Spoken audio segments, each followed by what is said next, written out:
Hello and welcome. I'm here today with B'Etor T. Cat, mayoral candidate in the upcoming Toronto municipal election. B'Etor has graciously agreed to grant us an interview. This is made possible through the use of text-to-speech, a technology similar to that used by Stephen Hawking, which allows her to communicate with us in English with the use of a universal cat translator. Welcome, B'Etor. It's great to be here, Dax Cat. Hello, everyone. Tell us a bit about yourself. I am 3 years old.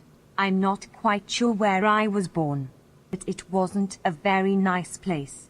My 3 siblings, Lissa being one, were saved by a cat rescue organization shortly after birth. We were extremely malnourished. We don't remember our mommy cat, but she wasn't in a very good shape either.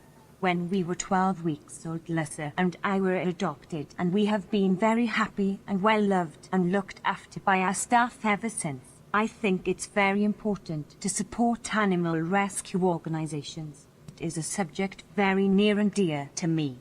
I wouldn't be here now if it wasn't for one of these places. Tell us about an issue you plan to champion as mayor and how it will affect your constituents.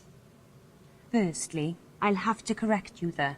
The right term for my people is constituents. There are a lot of issues in this election that get a great deal of publicity, and they are important. I think something that needs to be addressed is the issue of making this city more accessible and complying with the new accessibility laws and standards set out by ODE, Ontarians with Disabilities Act.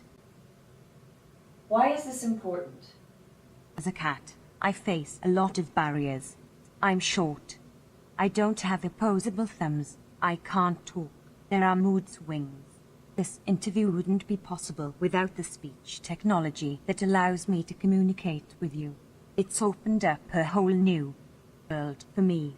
Think what the world would be like for people with disabilities and other impediments if the world were opened up for them by complying with the access laws. It's amazing.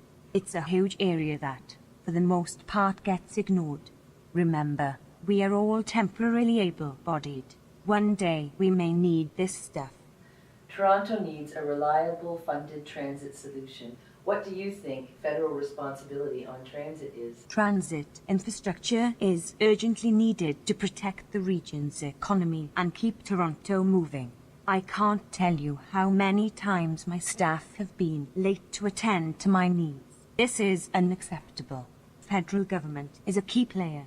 It's clear that there is a huge demand for transit that is only growing in the Toronto region. We need a long-term national transit strategy. What is your policy on office spending?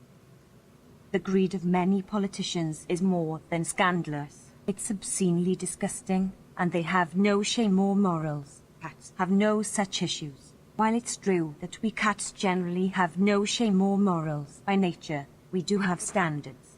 Very high standards. Personally, I don't need a salary. All I need is an efficient staff to look after me. I let them worry about the office spending. Oh, I do adore shiny objects and think that these should be made available at fractional cost to the taxpayers. Are there any other issues you'd like to address? There are many, but I know time is short, and human attention spans are limited. But I'd like to address the issue of homelessness. I know what it's like to be homeless. While I never actually lived on the street, I heard a lot of stories at the shelter and in my foster home. Horrible stories of cats that were abandoned, abused, eating from trash cans. These cats are still out there, living paw to mouth. I think we need to make help available. Most cats can do great things if given a chance and taken care of. I think people need to remember that bringing a cat or any non-human friend into your home is a great long-term commitment. We aren't cute living toys to be cast off when we get too big and aren't as cute as we were when babies. Do you put your own kids in a bag and toss them in a dustbin when they hit adolescence? You might want to, but you don't. Well, we animals deserve the same consideration. Why should we vote for you? This city has gone to the dogs over the last 4 years. Sorry dogs, but in cat terms, that's a pretty bad thing. I think it's time to put an end to this three-ring circus and get things running smoothly and efficiently. That's the way cats like it. That's the way cats do it. Once we get a thing to work, we stick with it. We need to teach this city good habits and routines and, like proper cats, it can stick with these to succeed. Who do you admire? That's tough. If I had to pick 3 people, I'd have to say Queen Elizabeth I.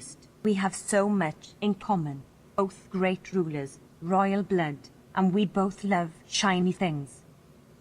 Then, Malcolm Tucker, you know, that guy from In the Thick of It who is now Doctor Who. Great command of the English language. I would love to have him on my PR team. And above all, Leslie Knope. She's a real go-getter and has a great sense of humor. Well, we only have time for one more comment. Is there anything you'd like to add? Every day I sit at my window and see a lot of cats out there wandering around in the cold, and I wonder, what is the story? Do they have a home? Do they have staff who love them and serve their every need? Let's make it better.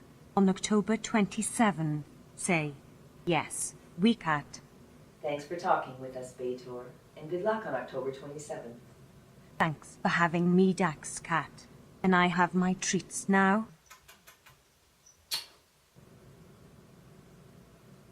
I've been speaking with B'Etor T-Cat, mayoral candidate in the upcoming October 27th Toronto municipal election.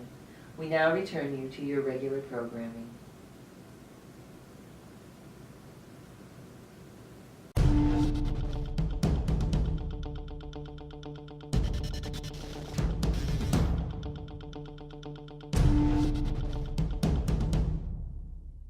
On October 27th, vote B'Etor. Yes, we cat. Yes, we cat.